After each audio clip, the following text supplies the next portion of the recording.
अजीज़ तलबा व तालिबात अस्सलाम वालेकुम। पिछले सबक में हमने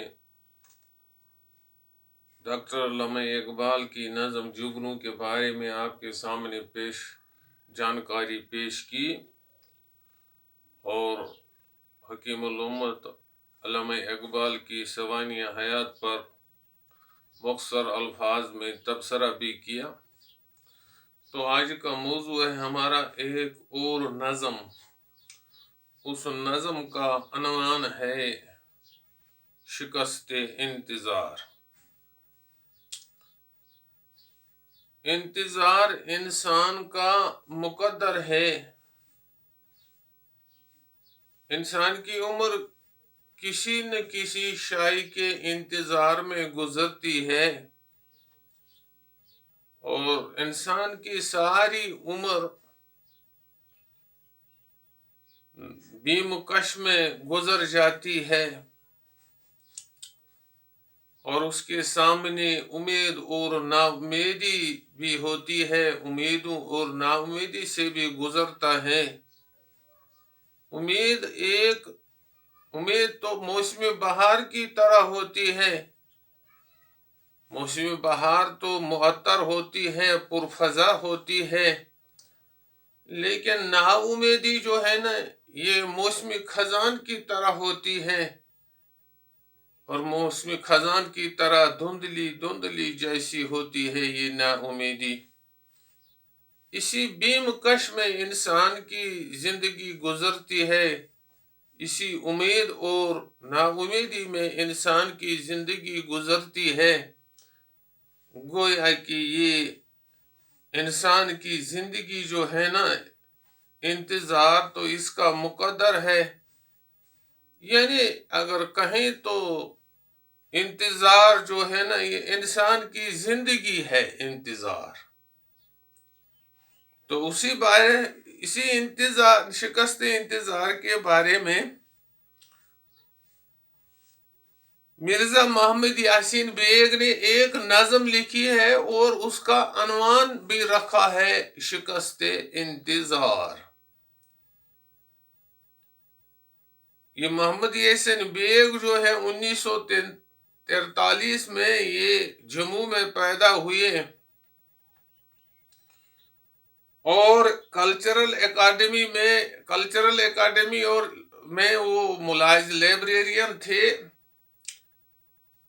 तो वहां से ही, क्योंकि ये कल्चरल एकेडमी जो होती है इसमें तो तमाम अदीब होते हैं, तमाम शोरा इससे वाबस्ता होते हैं रियासत के। हो सकता है उनकी सोहबत में रहकर इसको भी शेर व शायरी का ज़ौक़ हुआ। मुख्तलिफ असनाफ में तब आजमाई की, लेकिन ज़्यादातर उसकी नज़में ही मशहूर हैं। उसने डोगरी में भी कई नज़में लिखी हैं। तो इस तरह उसने एक नज़म लिखी है शिकस्त इंतजार। शिकस्त के दो माना हैं।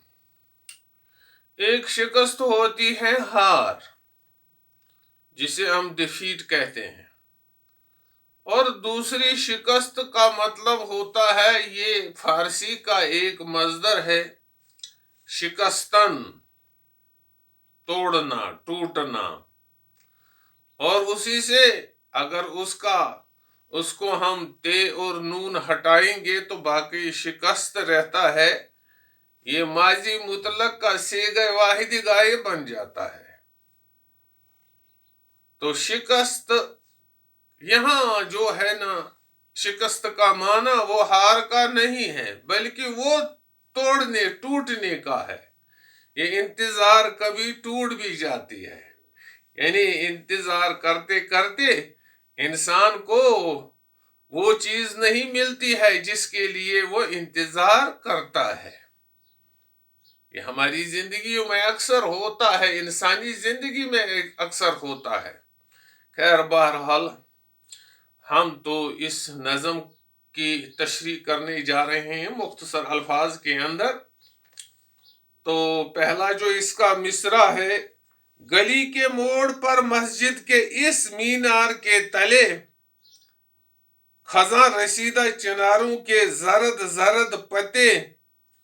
तो शायर कहता है कि एक गली है और उसी गली के एक नुक्कड़ पर वहां एक मस्जिद है और उस मस्जिद के मीनार के नीचे, फिर बताता हूं, शायर के कहने का मतलब है एक गली है, उस गली के मोड़ पर एक मस्जिद है और मस्जिद का एक मीनार है और मस्जिद के मीनार के नीचे ये चिनारों के जो खजां रसीदा पत्ते हैं, यानी चिनारों के सुर्ख पत्ते जो हैं,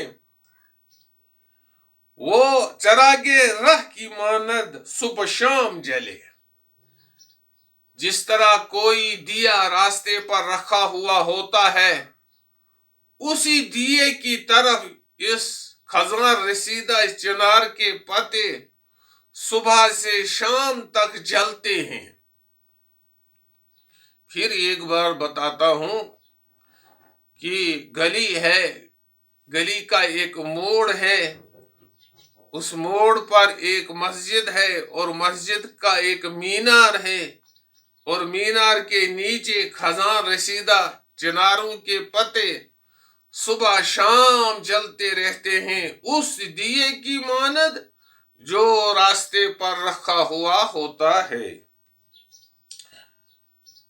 कोहर में लिपटी हुई मलकजी फजाओं में,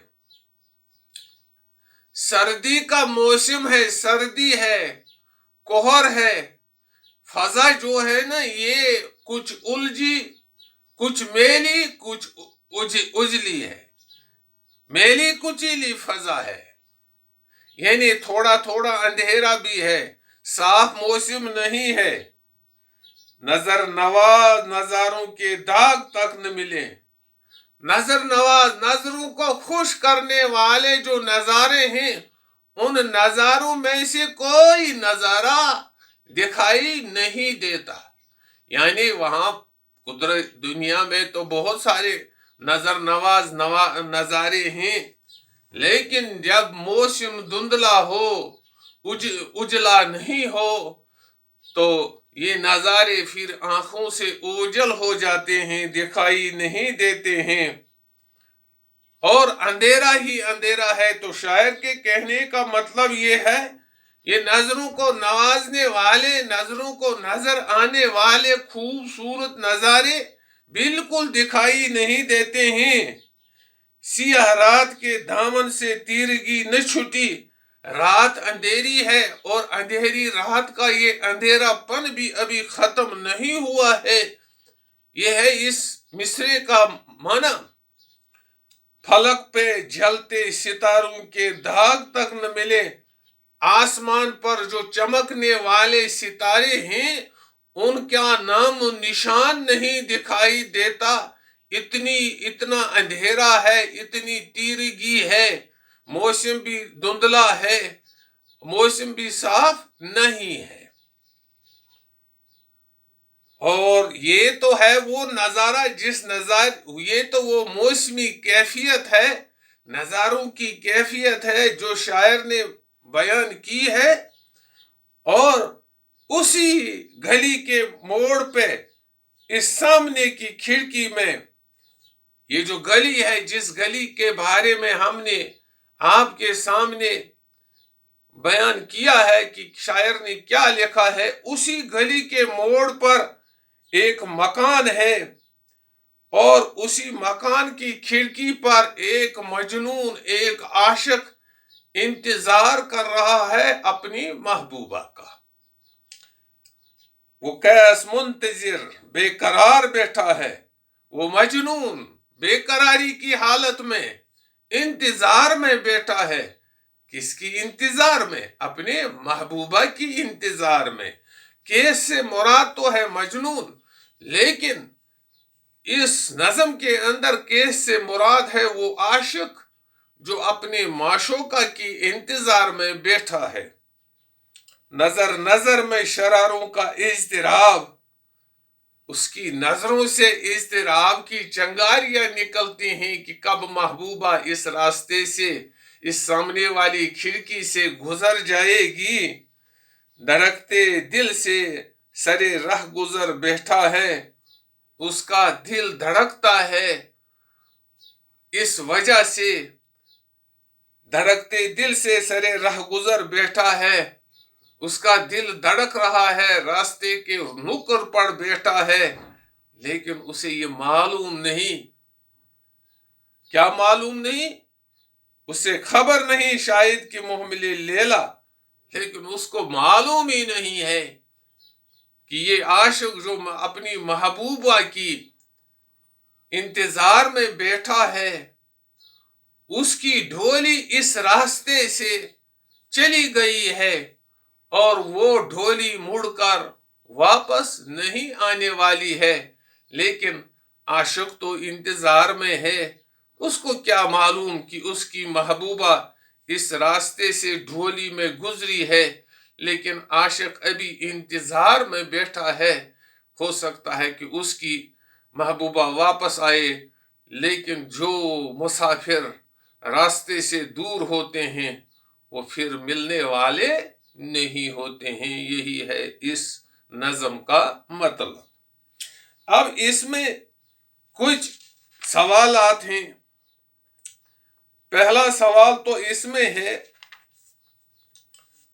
نظم شکست انتظار میں کس طرح کی ذہنی کیفیت ہے کی تصویر کشی کی گئی ہے؟ نظم شکست انتظار میں آخری کیفیت کی تصویر کشی کی گئی ہے۔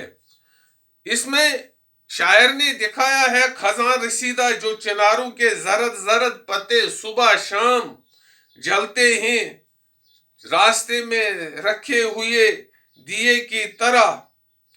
تو فضا جو ہے ملک جی ہے، میلی اجلی ہے، تیرگی ہے، اسی کیفیت کا اظہار شاعر نے اس میں کیا ہے کہ چناروں کے پتے زرد زرد پتے اندھیری رات میں جلتے ہیں، فضا جو ہے نا ٹھیک نہیں ہے، تیرگی ہے، آسمان پر ستاروں کے داغ تک نہیں ملتے۔ انہی چیزوں کی تصویر کشی کی ہے شاعر نے، اس میں اسی کیفیت کو بیان کیا ہے۔ دوسرا سوال ہے، کھڑکی میں بیٹھے ہوئے کیس اور محمل لیلا سے کیا مراد ہے؟ کھڑکی میں بیٹھے ہوئے کیس سے مراد ہے وہ عاشق، اور لیلا سے مراد ہے اس کی محبوبہ۔ یعنی عاشق تو کھڑکی میں بیٹھا ہے اور اپنی محبوبہ کا انتظار کرتا ہے، لیکن اس کی محبوبہ اس راستے سے ڈھولی میں چلی گئی ہے، لیکن کھڑکی میں بیٹھے ہوئے عاشق کو اس بارے میں کوئی پتہ نہیں ہے۔ وہ انتظار میں بیٹھا ہے، اس کی آنکھوں سے انتظار کی چنگاریاں نکلتی ہیں، اس کا دل دھڑک رہا ہے، لیکن اسے کیا معلوم کہ اس کی محبوبہ اس راستے سے گزر گئی ہے۔ باقی والسلام۔